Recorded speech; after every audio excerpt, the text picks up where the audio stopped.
So call me crazy, but I just made tomato paste and I have these skins and seeds left over. Now this is normally something that I would give the chickens or the pig, but I saw something recently where they dehydrated them and turned them into tomato powder. So that intrigued me. Like, can you imagine all winter long making all kinds of like stir fries and stuff?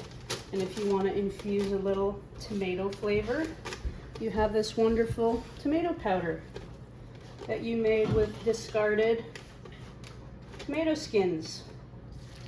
That would be really neat. So that's what we're trying. I'm just gonna spread these out, and I assume it might take a few days, but we'll see. We'll see what this turns into. These were Roma tomatoes. And if you're interested in the tomato paste recipe, I can link it below in the comments. I need to grab a few more trays from downstairs.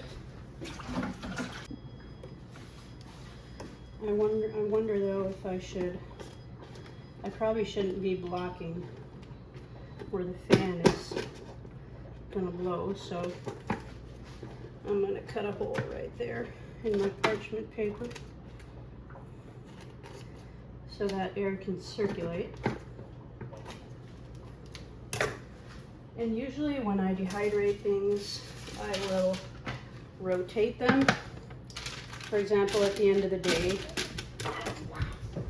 like maybe before I go to bed, I'll put the bottom tray on top and rotate it, so on and so forth, so that it dries more evenly.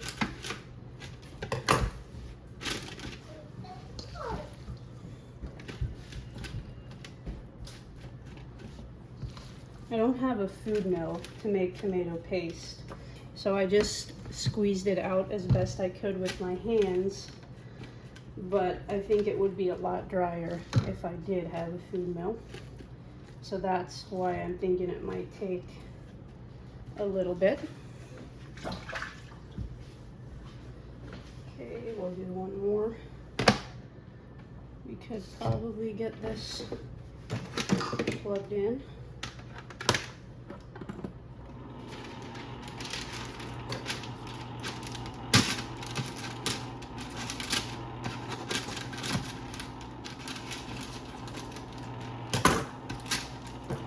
It's not fancy, just enough to let the air get through.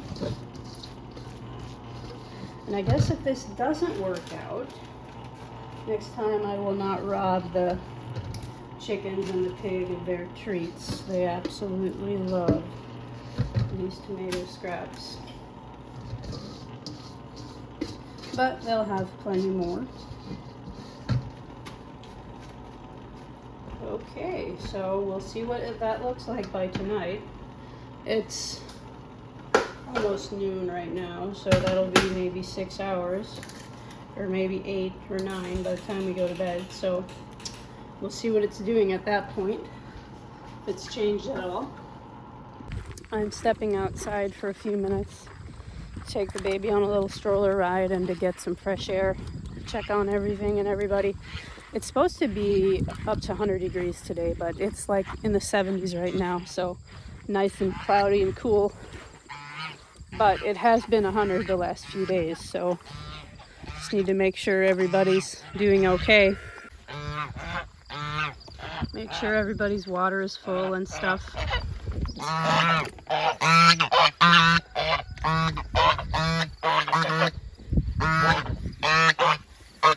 These are our African geese.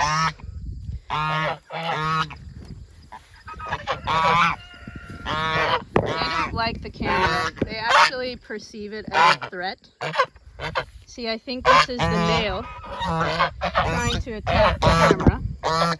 I don't know if you can hear me over their chatter, but I think the one in front with the pink beak, this one, I think he's the male and she's the female. They're very, very vocal. So I'm calling them Garth and Trisha. And I really do hope that they're male and female. but they're actually only like 4 months old, so we're not gonna know what they are till they're older. I don't know how much older. They seem to be doing okay. They used to be free range, like everywhere, but they would come up. He's trying to attack. They would come up to the house and poop everywhere on the sidewalk. Apparently geese will go a million miles out of their way just to poop on concrete. I did not believe it until it started happening, but a couple people told me that. It was crazy. They would come sit up at the house every single night and just poop everywhere on the sidewalk. And he started attacking people. So we put them in the fence. So they have all of this fence and that one down there. That's plenty of room for them. And they seem to really enjoy it. They've escaped once. I think they flew over the fence, but it wasn't very hard to herd them back in. And I was in there a few days ago and he actually attacked me. He must have felt threatened and he bit into my leg. And I was wearing a pretty thick pair of jeans and he bit through it. Like he didn't tear the fabric, but there's actually quite a big mark on my leg from, I guess I was so shocked that he had about 3 or 4 seconds to actually bite down, and it was quite painful. So if anybody ever tells you that geese are aggressive, you better believe them. He feels threatened by the camera for some reason. So every time I'm in here and like point the camera at him, he will start getting aggressive. So anyway, the geese are in here now with the goats. The goats seem pretty chill. Everything looks to be as it should be in here, except the pig is missing. We thought we fixed the fence where he was getting out, but apparently we didn't, because he seems to be missing again. He never goes far. He goes down there and forages for food. I think their water looks full, so they should be okay for the rest of the day. So there is Garth and Trisha and the goats. He will actually hiss just like a snake when he's attacking. It is just scary.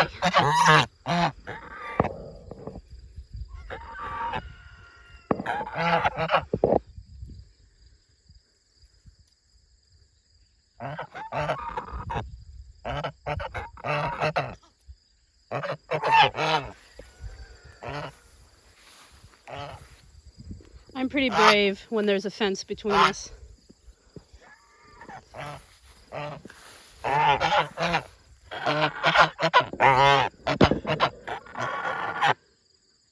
And she always kind of hangs back and he does the dirty work. So anyway, they seem okay. So we're gonna check on the chickens. I'm really worried about the chickens if it gets to be that hot again, which it shouldn't really be. As hot today as it was yesterday. Gus is not hard to find at all. I don't have food. You are supposed to be in the fence. He is getting so big. Anyway, yeah, yesterday we lost a chicken to the heat. She just collapsed. We found her in the morning. So I'm actually really worried if it gets that hot again. We put some Gatorade powder in their water. But what worries me is the peacocks, because they're even bigger than a chicken. And they don't go outside at this point. So I really hope it doesn't get that hot anymore. Right now it's fairly cool though. I think Gus can't really believe that I'm down here without food. He definitely thinks when he sees me coming that there's always going to be food. So their water is full, fresh and clean. That strap is on there because this guy knocks their water over. And we finally fooled him. He no longer can. There's a bunch of guinea hens. So we'll just check on the peacocks. All the rest of the chickens are probably out free ranging.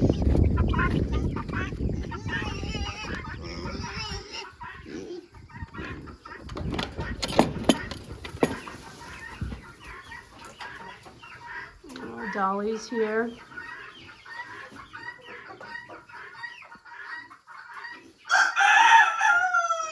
And Porter is hiding all the way up there.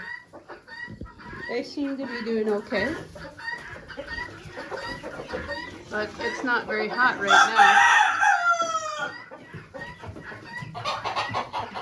now. Trying to get a good look at him.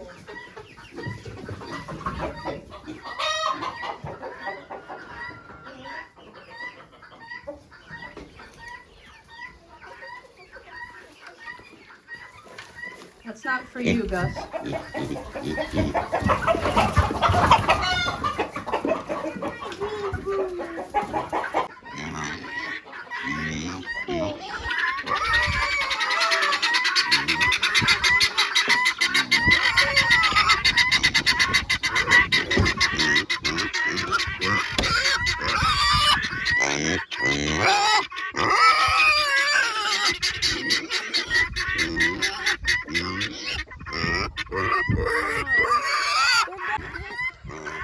Well, that was today's episode of Gus disrupting all of the chickens.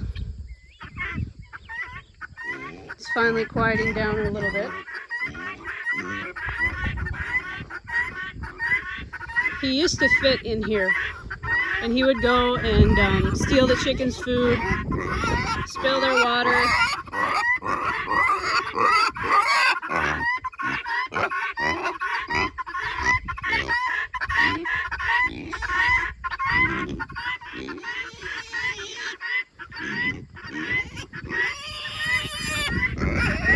I cannot believe how loud those guinea hens have gotten. We lost just one of those. We bought 6 of them at the feed store, and 5 are still alive. Gus, you are not starving. You ate this morning like everyone else.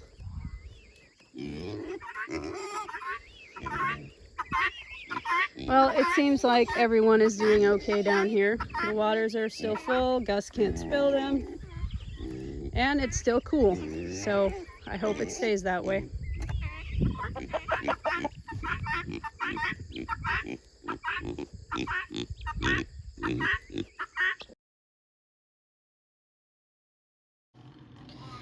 So it's about 8:30. We'll see what this looks like. It's definitely drier, even on top. Oh yeah, this is noticeably drier. You can tell it's already kind of papery, but definitely still wet. You can hear the texture. You can kind of hear it cracking. So what I'm basically going to do is just rotate it.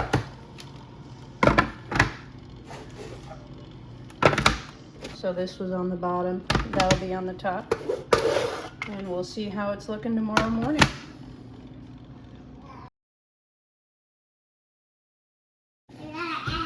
So this is the next morning.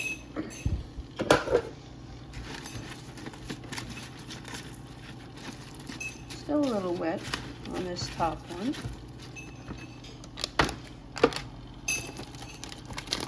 Drier, for sure drier, but I can still feel some moisture. Like you can see, it's still sticking to my hands. This is kind of a thin layer, so this is pretty dry. So I'll put this on top for the day and put the other 2 on the bottom. And we'll get them until tonight. And check them again.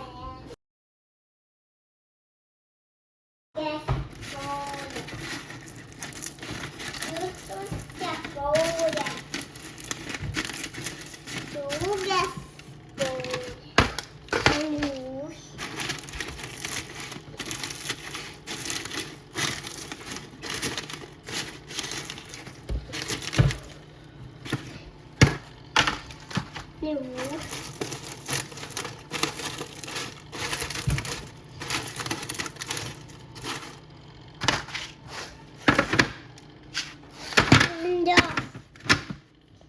Tomato powder. How come?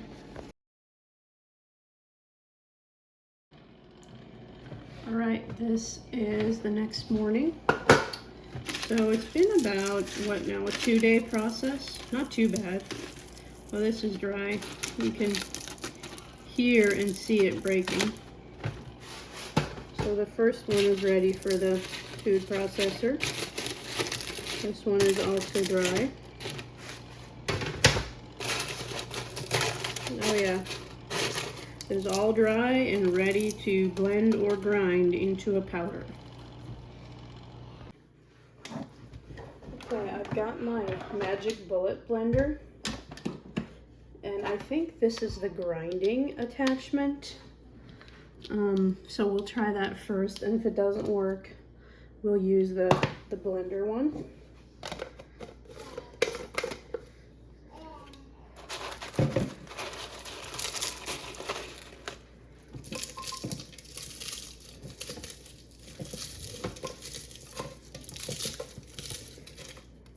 I gotta find my lid for this though.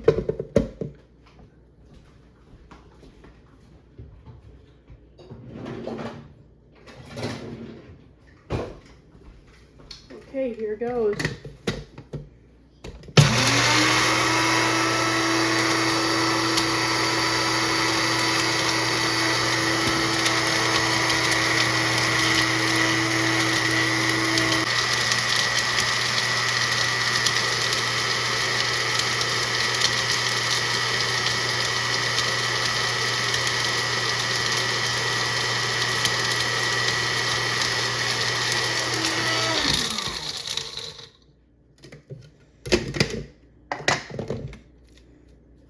It's grinding very nicely, but there's still a couple big pieces in there.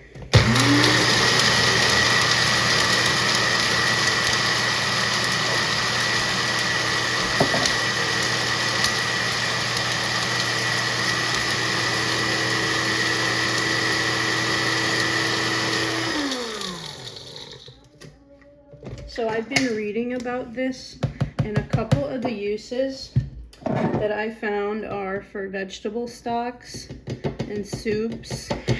You can add a tablespoon or two for a punch of tomato flavor, and stir fries, eggs in the morning, and a really interesting one is to put some in your pizza dough to infuse it with a tomatoey flavor.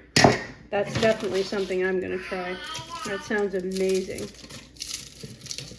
So this is fairly easy. I mean, it took only 2 days in the dehydrator, fairly hands off. Just let it dry, let it do its thing, and then doesn't seem to be taking too long in the blender either. So not a lot of work for something that I would just have thrown to the chickens, which they will still get their fair share. I might do another batch. I might just fill the jar, so however many more batches of tomato stuff I can, maybe I'll save enough peelings just to fill this jar and see how I like that.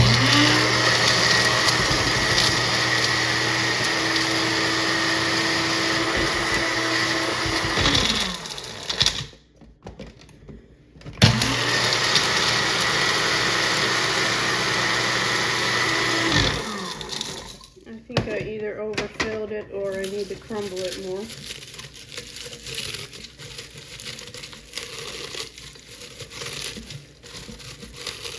Struggling with something.